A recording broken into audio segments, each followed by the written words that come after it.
नमस्कार साथियों, मैं डॉक्टर करतार सिंह एक बार पुनः आपका हार्दिक अभिनंदन करता हूं, हृदय से स्वागत करता हूं और आपका पुनः एक बार तहे दिल से आभार व्यक्त करता हूं कि आपने कम से कम इस संस्कृत भाषा को बचाने के लिए अपना योगदान दिया, मेरे साथ जुड़े। ये भी अपने आप में एक योगदान है। मित्रों, विषय बहुत छोटा सा है लेकिन बड़ा गंभीर विषय है। अभी 2-4 दिन पहले राष्ट्रीय शिक्षा नीति 2020 के बारे में घोषणा की हमारी केंद्र सरकार के द्वारा, ठीक है। और उसमें खासतौर से कहा गया कि हम अपने बच्चों को जो प्रारंभिक शिक्षा है वो अपनी क्षेत्रीय भाषा में दें, मातृभाषा में देने पर जोर दें। मैंने पहले भी 2-3 दिन पहले वीडियो बनाया था राष्ट्रीय शिक्षा नीति 2020 के महत्वपूर्ण विषयों के बारे में। स्कूली शिक्षा वाले वीडियो में फर्स्ट पार्ट में मैंने मुख्य रूप से जोर देकर अपनी बात पर बल देकर के कहा था कि हम बड़ी जल्दी इस चीज को स्वीकार नहीं करेंगे, क्योंकि इंग्लिश मीडियम स्कूलों का जो दौर है, हम फ्रेंच की ओर जा रहे हैं, हम जापानीज की ओर जा रहे हैं, हम अन्य भाषाओं की ओर जा रहे हैं। इतनी जल्दी हम इसको स्वीकार नहीं करेंगे। पहले भी राष्ट्रीय शिक्षा नीति 1986 में भी ऐसे प्रावधान थे। मैंने अपनी बात पर बल देकर के कहा था। मुझे नहीं पता था 2-3 दिन के बाद ही मुझे इस तरह से दोबारा आपके सामने आना पड़ेगा। मुद्दा बड़ा गंभीर है, इसलिए मुझे आना पड़ा। आप लोगों का समर्थन चाहिए, आप लोगों का साथ चाहिए, क्योंकि हम सब सभ्यता, संस्कृति और संस्कारों से जुड़े हुए देश में रहने वाले लोग हैं। यदि हम और आप सब मिलकर के प्रयास नहीं करेंगे तो निश्चित रूप से मैं ये कहूंगा कि अनर्थ हो जाएगा। वर्षों से हमारी विरासत जो एक संभाल करके हमने रखी है, जो संस्कार हमने, जो सभ्यता, जो संस्कृति हमने संभाल करके रखी है अपने समाज के लिए, वो विलुप्त हो जाएंगे। ऐसा लोग प्रयास कर रहे हैं, अपने इरादों में कामयाब नहीं होंगे। आइए मुद्दे की बात करते हैं। आज हम बात कर रहे हैं संस्कृत भाषा पर। कुछ लोग वीडियो बनाकर इस बात पर बल दे रहे हैं कि भाई राष्ट्रीय शिक्षा नीति 2020 में जो संस्कृत भाषा को अनिवार्य किया गया है, संस्कृत भाषा पर बल दिया गया, हालांकि अनिवार्य तो नहीं किया गया और अभी तो ड्राफ्टिंग हुई है, पॉलिसी बनी है, कानून का रूप लेगा, कब लागू होंगे अलग बात है। सिर्फ ये कहा गया कि क्षेत्रीय भाषाओं पर बल दिया जाए, लेकिन लोग वीडियो बना बनाकर इस तरह की चर्चाएं कर रहे हैं कि संस्कृत को हटा देना चाहिए, इतिहास को हटा देना चाहिए।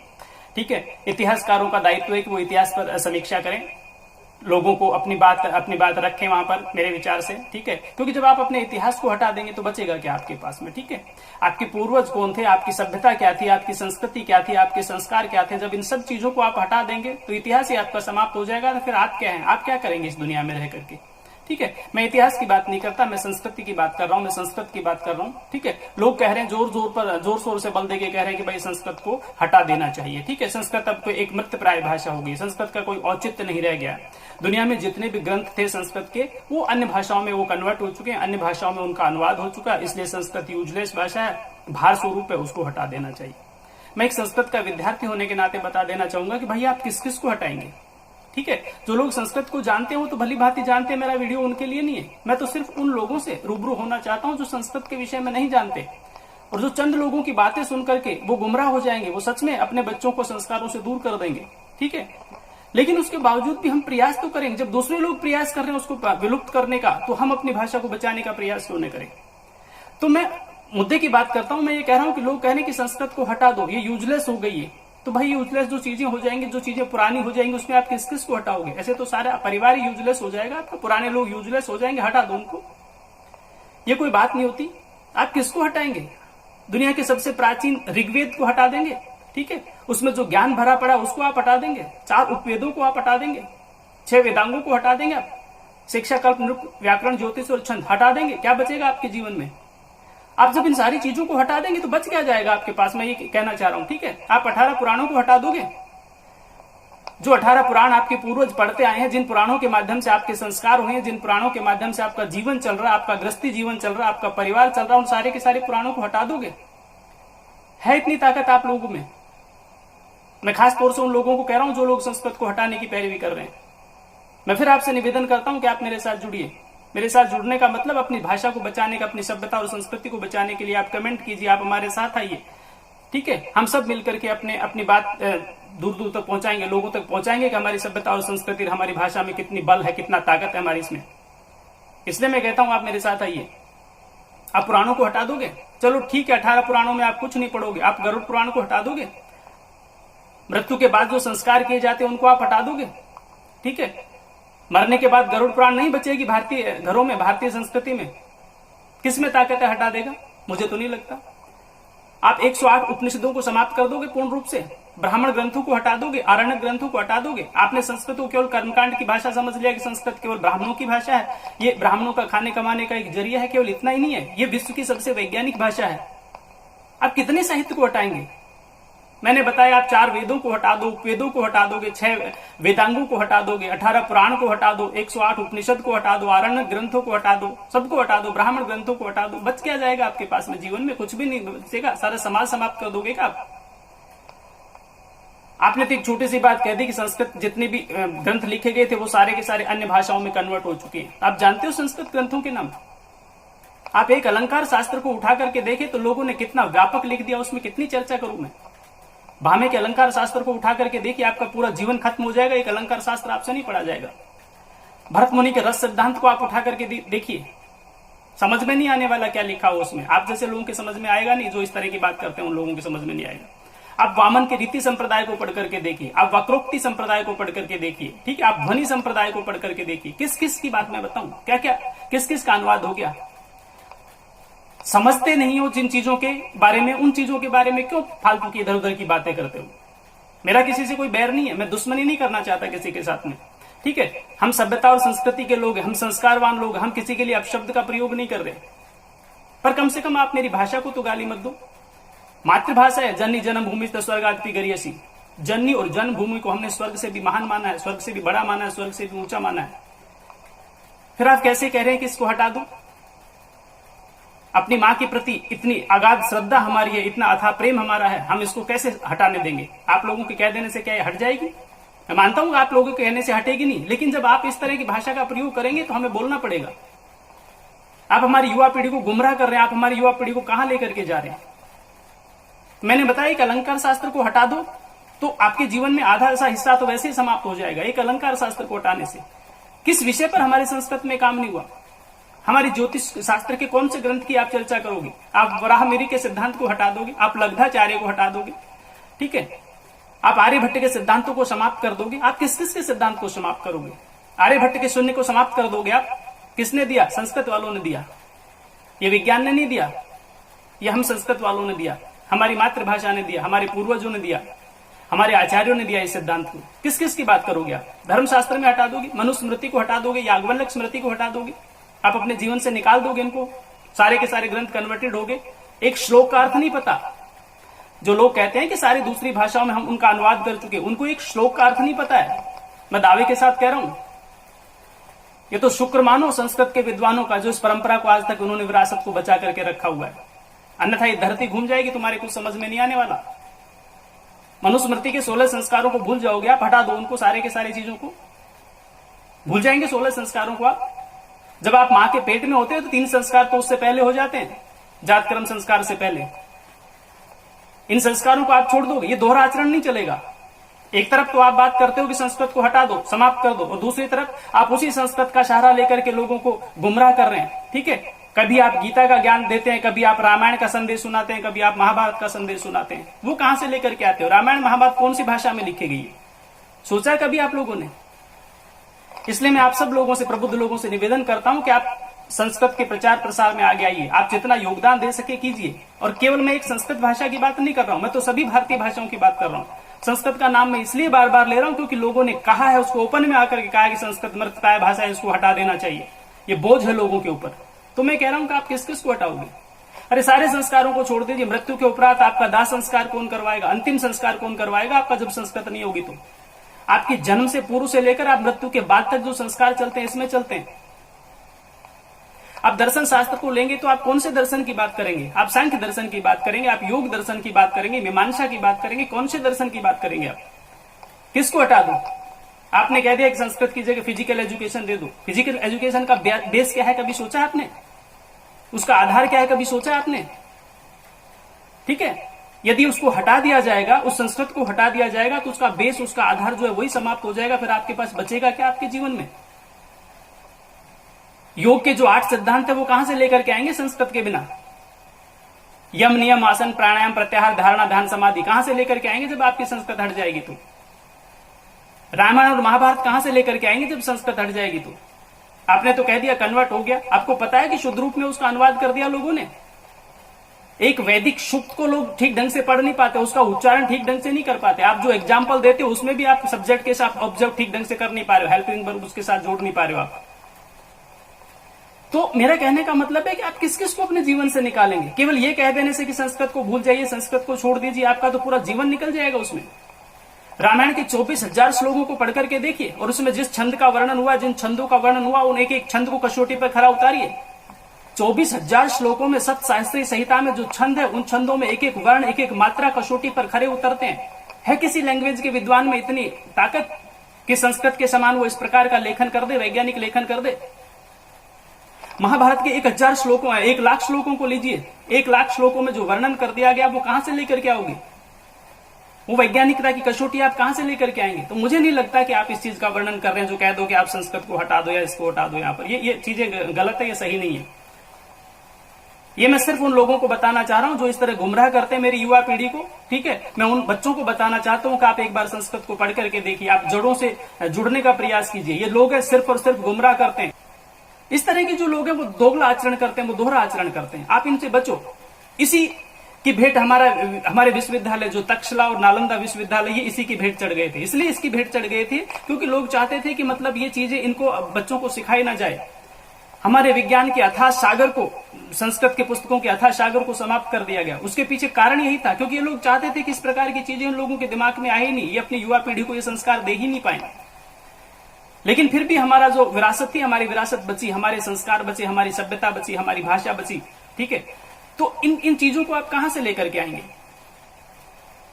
विश्व के सारे वैज्ञानिकों ने इस बात को स्वीकार किया है कि यदि सबसे महत्वपूर्ण यदि भाषा है, कंप्यूटर के लिए सबसे उपयुक्त भाषा है तो वो संस्कृत लैंग्वेज है। कोडिंग के लिए यदि सबसे बेस्ट लैंग्वेज है तो वो संस्कृत लैंग्वेज है। 6ठी 7वीं जनरेशन के जो कंप्यूटर आएंगे वो सारे संस्कृत बेस्ड होंगे। 2034 में आ रहे हैं आपके सामने, रोक लेना उनको, ठीक है। यदि संस्कृत को रोकने वाले ताकत लगाएं तो रोक लेना उनको, आ रहे हैं वो संस्कृत वाले। पूरी कोडिंग उसमें होगी। यहां पर नासा ने इस बात को प्रूव किया कि सबसे महत्वपूर्ण, सबसे बेस्ट यदि लैंग्वेज है तो वो संस्कृत लैंग्वेज है। जब ये स्पेस में, आपने सबने सुना होगा इसके बारे में, जब ये स्पेस में अपने मैसेजेस भेजते थे तो इनके मैसेज का जो अर्थ है वो अनर्थ हो जाता था। सब्जेक्ट ऑब्जेक्ट के कारण से आगे पीछे सब्जेक्ट हो जाते थे इनके अर्थ, और वो लैंग्वेज चेंज हो जाती थी, मैसेज का अर्थ ही अनर्थ हो जाता था। सारी भाषाओं में प्रयास किया, अंत में संस्कृत के माध्यम से वो भेजे वो स्पेस में उन्होंने अपने संदेश, और वो पूर्ण रूप से कसौटी पर खरे उतरे। क्योंकि हमारे यहाँ सब्जेक्ट ऑब्जेक्ट से कोई फर्क नहीं पड़ता संस्कृत में, कर्ता कर्म क्रिया का कोई फर्क नहीं पड़ता, आगे पीछे कैसे भी लगा अर्थ अर्थ ही रहेगा वहां पर, उसके अर्थ का अनर्थ नहीं होता। ये वैज्ञानिकता आप कहां से लेकर के आएंगे? किस क्षेत्र में हमने काम नहीं किया? हमने गणित के क्षेत्र में काम किया, हमने विज्ञान के क्षेत्र में काम किया, हमने चिकित्सा के क्षेत्र में काम किया, हमने खगोल शास्त्र के क्षेत्र में काम किया, ठीक है। हमने हर फील्ड में काम किया, हमने ज्योतिष के क्षेत्र में काम किया। कौन सा विषय हमने नहीं किया? आज जिस खगोल शास्त्र की आप बात कर रहे हो, हमारे ऋषियों ने हजारों साल पहले उस खगोल शास्त्र का वर्णन कर दिया था। जिस ब्लैक होल की बात करते हो, हमारा नासदीय सूक्त पढ़ करके आप देखिए, नासदीय सूक्त में वो खगोल शास्त्र का जो वर्णन आपका आज आ रहा है, वो उस होल का छिद्र का वर्णन हमारे यहाँ पर पहले से कृष्ण विवर के नाम से बहुत पहले, वर्षों पहले हमारे ऋषियों ने इस परंपरा का उल्लेख कर दिया था। पृथ्वी के बनने तक की कल्पना हमने की है भाई। चाहे आप हमारा नासदीय सूक्त पढ़ करके देख लीजिए, हमारा हिरण्यगर्भ सूक्त पढ़ करके देख लीजिए, किस तरह से पूरी प्रकृति बनी है, किस तरह से पूरी प्रकृति का विधान हुआ, इसका बनने तक का हमने उल्लेख किया है। तो आप किन किन चीजों का वर्णन करेंगे? कौन कौन सी चीजें हमारी छुड़वाने का प्रयास करेंगे आप? मैंने बताया कि जिस प्लास्टिक सर्जरी की आप बात करते हो, हजारों सालों पहले हमारे ऋषियों ने कर दी थी। वो तो सुश्रुत जैसे ऋषियों ने। हमारी चरक संहिता को पढ़ करके देखिए, हमारे धन्वंतरी के पूरे के पूरे ग्रंथों को पढ़ करके देखिए, व्याकरण शास्त्र के हमारे पाणिनि, कात्यायन और पतंजलि को पढ़ करके देखिए। मतलब जो वैज्ञानिकता हमारे पास है हमारी संस्कृत भाषा में, वो किसमें है? किसी में भी नहीं। हम दावे के साथ कह सकते हैं, डंके की चोट पर कह रहे हैं यहाँ पर, हम नहीं, पूरा विश्व इस बात को कह रहा है। विश्व को लोग हमारे यहाँ पर रिसर्च करने के लिए आ रहे हैं, ठीक है। जर्मनी जैसे देश में 14 से अधिक विश्वविद्यालयों में पढ़ाई जा रही है, संस्कृत पढ़ाई जा रही है। विदेशी लोग इस पे रिसर्च कर रहे हैं, है ना, अपनी भाषाओं पर बल देने का प्रयास कर रहे हैं। दुश्मन अपनी भाषाओं को ऊपर उठाने का प्रयास कर रहे हैं, और हमारे जो लोग हैं, पढ़े लिखा जो वर्ग है, वो खुद भी बहक रहा है और दूसरे हमारे युवाओं को भी बहकाने का प्रयास कर रहे हैं। तो मेरे विचार से ये चीज तो सही नहीं है। हम कब तक चुप रहेंगे? मैं फिर कह रहा हूं कि मुझे किसी से विरोध नहीं है, लेकिन यार आप अपनी संस्कृत भाषा को आप इस करेंगे, इस तरह का प्रयोग करेंगे, इसका दुष्प्रचार करेंगे इस तरह का, तो ये फिर इसको हम स्वीकार नहीं करेंगे, ये तो हम सहन करने नहीं करेंगे इसको। हमें आगे आना ही होगा। और मेरे जैसे लोग 10, 20, 50 लोग हो रहे हैं दुनिया में, बहुत लोग बैठे हैं मेरे जैसे, ठीक है। मेरे जैसे का मतलब जो जिनको पीड़ा होती है, बहुत से लोग हैं मेरे साथ है। मुझे पता है कि आप लोग देख रहे हो, सब मेरे साथ हो। अगर आप लोग मेरे साथ नहीं होते तो कभी भी स्किप करके आगे बढ़ गए होते। आप मेरे साथ हो, मुझे आप लोगों का समर्थन चाहिए, मुझे आप जैसे लोग चाहिए, इसीलिए तो मैं बैठा हूं यहां पर, ताकत मिलती है आप जैसे लोगों से। मैं संस्कृत का विद्यार्थी रहा हूं वर्षों से, 29 सालों से मैं संस्कृत की सेवा कर रहा हूं। कैसे संस्कृत की बुराई को मैं स्वीकार करूंगा? मैं नहीं कर सकता संस्कृत की बुराई को, और आप जैसे लोगों के समर्थन के कारण से। क्योंकि मैं देखता हूं ये ऑनलाइन वीडियो, ये तो आ जाए यहाँ पर, वर्षों से लोग पता नहीं कहां कहां से चल चल करके संस्कृत भाषा को पढ़ने के लिए लोग आते हैं। तो ऐसे ही थोड़ी है वो, इसका प्रचार प्रसार ऐसे ही थोड़ी हो रहा है। तो चाहे आप चिकित्सा की बात करें, चाहे आप खगोल की बात करें, चाहे आप ज्योतिष की बात करें, किसी भी फील्ड की बात करें, मैं कह रहा हूं किसी फील्ड को आप उठा करके देखिए, सारी की सारी चीज बस ये है कि हमारे परंपराओं के ऋषियों ने जो है उसका पेटेंट नहीं करवाया, जिस तरह आजकल के लोग इसको बिजनेस बना लिया, लोगों ने व्यापार बना लिया। हमारे पूर्वज जो है उसको व्यापार नहीं बनाते थे। हम तो नेकी कर दरिया में डाल जैसी डालने वाली परंपरा को लेकर के चलने वाले लोग थे, उसको व्यापार हमने नहीं बनाया। अगर हम व्यापार बनाते तो हम भी बहुत पहले हमारे पूर्वज पेटेंट करवा लेते। लेकिन यदि हम इस तरह से पेटेंट करवाते, हम अपनत्व की भावना रखते, अपनापन करते, एकाधिकार रखते उन चीजों के ऊपर, तो फिर हम और आप में फर्क ही क्या रह जाता? फिर विदेशी लोगों में भारतीय परंपरा में फर्क ही क्या रह जाता? क्यों हमारी संस्कृति आज तक वर्षों हजारों सालों के बाद अक्षुण्ण बनी हुई है? इसलिए क्योंकि हमने कभी किसी को दबाने का प्रयास नहीं किया।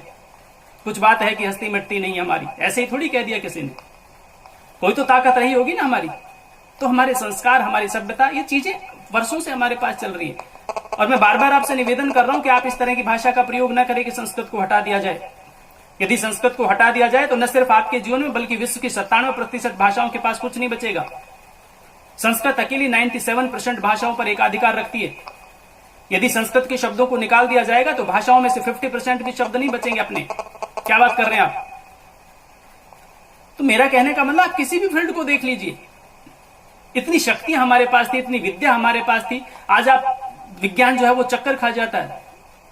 रिसर्च में लगे हुए लोग, हजारों सालों के रिसर्च में लगे। नासा के पास अकेले 60,000 हमारे मतलब ताड़पत्र की पांडुलिपि पड़ी, मैन्युस्क्रिप्ट पढ़े, उनके ऊपर रिसर्च चल रहा है।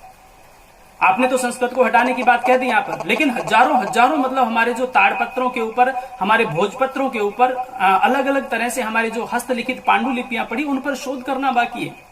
अभी तो न जाने कितने चमत्कार आपके सामने आएंगे, न जाने कितनी चीजें रिसर्च में सामने आएंगी। सरकार का मैं धन्यवाद देना चाहूंगा, ठीक है, प्रबुद्ध जनों का, किस तरह से इस पुरानी परंपरा को लोग आगे बढ़ाने का प्रयास कर रहे हैं। ठीक है, इस तरह की परंपरा को यदि आगे बढ़ाया जाएगा तो निश्चित रूप से हमारा समाज पुनः एक बार विश्व गुरु की उपाधि को धारण कर लेगा। ऐसे ही हम विश्व गुरु नहीं थे, चंद लोगों के कह देने से या सेमिनार कर लेने से विश्व गुरु नहीं बन जाता ये देश।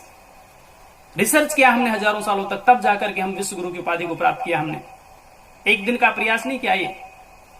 ऐसे ही हमारे पास योग की साधना नहीं आ गई। हनुमान जी ने आगे हाथ किया और लंका तक पहुंच गए, कोई शक्ति रही होगी उनके पास, ऐसे ही उड़ान नहीं भरी होगी उन्होंने। कितने एग्जाम्पल दूं मैं? आप किसी भी फील्ड को उठाकर दे, मैंने कहा किसी फील्ड को उठा करके देख लीजिए आप। हर फील्ड में हमने सबसे महत्वपूर्ण प्रयास किया, आगे आए आप। हमारी यज्ञ विधान को उठा करके देख लीजिए। हम उस परंपरा के लोग हैं जो आज भी अरणि मंथन करके और यज्ञ वेदी में हवन कुंड को प्रज्वलित कर देते हैं। ये हमारे पूर्वजों का वरदान समझिए, हमारे पूर्वजों की ताकत समझिए, हमारे पूर्वजों की शक्ति समझिए। आज भी इस परंपरा को जीवित रखने वाले लोग समाज में बैठे हुए हैं। तो आप कैसे कह सकते हैं कि आप इस संस्कृत को हटा दीजिए? मेरे विचार से इस तरह का शब्द का प्रयोग करना गलत है। और आप समझते हो कि संस्कृत केवल कर्मकांड की भाषा, मैंने कहा कि संस्कृत कर्मकांड की भाषा नहीं है, संस्कृत की वैज्ञानिकता है। आप कितने एग्जाम्पल में बताऊं आपको? आप संस्कृत की इस परंपरा को हटा देंगे तो बच क्या जाएगा आपके जीवन में? मैं बार बार यही कह रहा हूं। आप कालिदास को निकाल लीजिए, कालिदास के, चलो वो तो लौकिक की बात की, मैं तो अभी वैदिक परंपरा की बात कर रहा था। यदि आप लौकिक परंपरा में आएंगे तो आप कालिदास के इसको हटा दीजिए, परंपराओं को हटा दीजिए, चीजों को हटा दीजिए। आधा सा समाज आपका दूसरी दिशा में चला जाएगा। काव्यसु नाटकम रम्यम तत्तरम्य शकुंतला कहां से लेकर के आएंगे? संस्कृत के लेखकों ने, संस्कृत के कवियों ने जिस वैज्ञानिकता का प्रमाण दिया है, जिस वैज्ञानिकता का परिचय दिया है, वो विश्व में किसी कवि के बस की बात नहीं है, किसी रचनाकार के बस की बात नहीं है। कितने एग्जाम्पल भरे पड़े हमारे पास इसके। दंडी का नाम सुना होगा आपने, संस्कृत वाले भली भांति जानते हैं, जो संस्कृत से नहीं आ पर हैं वो सुने दंडी का नाम। आचार्य दंडी 10 कुमारी चरित्रम रचना पढ़ के देखें, उसकी 10 राजकुमारों की चरित्र का वर्णन है। और एक राजकुमार के चरित्र में ओठ पर बाण लग जाता है। ओठ पर बाण लगने के बाद उससे जितने भी संवाद दंडी ने, महोदय ने मतलब उच्चारित करवाए, उसमें औष्ठ शब्द का प्रयोग कहीं नहीं किया उसमें। ठीक है, जो औष्ठ वर्ण उच्चारण होता है, जैसे पा फा बा भा मैं, जिसमें ओठों के माध्यम से उनका उच्चारण होता है, ठीक है, उसका प्रयोग नहीं किया, क्योंकि वो जानते थे कि जब व्यक्ति के होठ पे लग गया, बाण लग गया, तीर लग गया, तो ओष्ठ का उच्चारण वो कैसे कर सकता है। इतनी प्रामाणिकता, इतनी वैज्ञानिकता कहीं मिलेगी? कहीं नहीं मिलेगी। ये तो एक छोटा सा एग्जाम्पल मैंने दिया, आप कहीं भी उठा करके दी, जाने कितने एग्जाम्पल आपके सामने भरे पड़े हैं। 102 अरब से ज्यादा शब्द है हमारे संस्कृत में। मैंने बताया कि अगर निकाल दिए जाए इन संस्कृत के शब्दों को तो विश्व की आधी भाषाएं कंगाल हो जाएगी। 97% भाषाओं पर एकाधिकार रखती है संस्कृत। स्पेस की मैंने बात बताई, स्पेस के लिए सबसे उपयुक्त है। नासा की मैंने बात बताई, 2034 में कंप्यूटर आ जाएंगे संस्कृत बेस्ड। यहां पर किस किस का मैं एग्जाम्पल दूं। पहले मैं निवेदन किया तक्षशिला, नालंदा जैसे विश्वविद्यालयों को इसलिए समाप्त कर दिया गया क्योंकि ज्ञान का भंडार उसमें भरा पड़ा था, और आज भी इस तरह के लोग इसमें चल रहे हैं। संस्कृत की वैज्ञानिकता को यदि आप समझना चाहते हैं तो आप संस्कृत में अंदर प्रवेश कीजिए। पानी की सतह देखकर उसकी गहराई का अनुमान नहीं लगाया जा सकता। आपने केवल पढ़ती पढ़ा, आपने तीते अंति भी ठीक ढंग से जोड़ा नहीं होगा उसके साथ में। स्पीच थेरेपी है ये। संस्कृत को बोलने से शरीर के सारे रोगों का अपने आप ही शमन हो जाता है। ये सच्चाई है। ताज्जुब होगा आपको इसको सुन करके, लेकिन ये हकीकत है। आप किसी संस्कृत के विद्वान के पास जाइए, आपको पता चलेगा। जर्मनी जैसे देशों में 14 से अधिक विश्वविद्यालयों में पढ़ाया जा रहा है संस्कृत को। तो मित्रों, मैं सिर्फ यही कहना चाह रहा हूं, मेरा उद्देश्य सिर्फ यही है कि आप संस्कृत के लिए लोगों को गुमराह ना करें। संस्कृत के प्रेमी जो हैं, संस्कृत से अनुराग करने वाले जो लोग हैं, उनको दूसरी दिशाओं में ना लेकर के जाएं। ठीक है, आपने जो कह दिया उस वहीं तक सीमित रहें। आप जिन भी लोगों ने समर्थन किया वो समर्थन करें। ठीक है, और यदि आप उसको आगे बढ़ाना चाहते हैं तो बढ़ाइए, मुझे कोई फर्क नहीं पड़ता। आप अपना काम कर रहे हैं, मैं मेरा काम कर रहा हूं। देखते हैं लोग आपके समर्थन में आते हैं या मेरे जैसे लोगों के समर्थन में आते हैं। ये संस्कारों की भाषा, इसको आप पीछे नहीं छोड़ सकते। ठीक है, मैंने बताया कि आपके जीवन में बसी हुई है, आपके रोम रोम में बसी हुई, धरती के कण कण में बसी हुई है। संस्कृत कहां से निकाल पाओगे? नहीं निकाल पाओगे आप। ये केवल कर्मकांड की भाषा नहीं है, ये वैज्ञानिक भाषा है। ठीक है, लोगों के ग्रह में प्रवेश कर चुकी है, लोगों के जीवन में उतर चुकी है। पूजा पद्धति को लेकर के, कर्म कांड को लेकर के, संस्कारों को लेकर के, सभ्यता और संस्कृति को लेकर के, कहीं से भी आप इसको उठा करके देखिए, ये आपके रोम रोम में बसी हुई, इसको आप नजरअंदाज कर ही नहीं पाएंगे। मित्रों, एक बार पुनः मैं आपसे हाथ जोड़ करके विनम्र निवेदन करता हूं कि इस तरह की जो लोग चर्चाएं करते हैं, आप अपने बच्चों को समझाइए। यदि आप खुद शिक्षार्थी हैं तो उनको जड़ों की ओर मोड़िए। आपकी जो भी कोई क्षेत्रीय भाषा, आप उनका सम्मान कीजिए, लोक कलाओं का सम्मान कीजिए। जो विलुप्त होती हुई आपकी जो लैंग्वेज है उनको आप बचाने का प्रयास कीजिए। आप अपने बच्चों को संस्कारों की ओर लेकर के जाइए। हमारे जो संस्कार हैं, हमारी जो सभ्यता है, हमारी जो संस्कृति है, पूर्वजों ने जो विरासत हमें सौंपी है, उस विरासत को हम सहेज कर ही न रखें, बल्कि आने वाली पीढ़ियों तक हम उनको ट्रांसफर भी करें। ये हम सबका दायित्व बनता है। इस वीडियो में फिलहाल इतना ही। एक बार पुनः आप सबका हृदय से आभार, हार्दिक अभिनंदन मेरे साथ जुड़ने के लिए। नमस्कार, जय हिंद, जय भारत।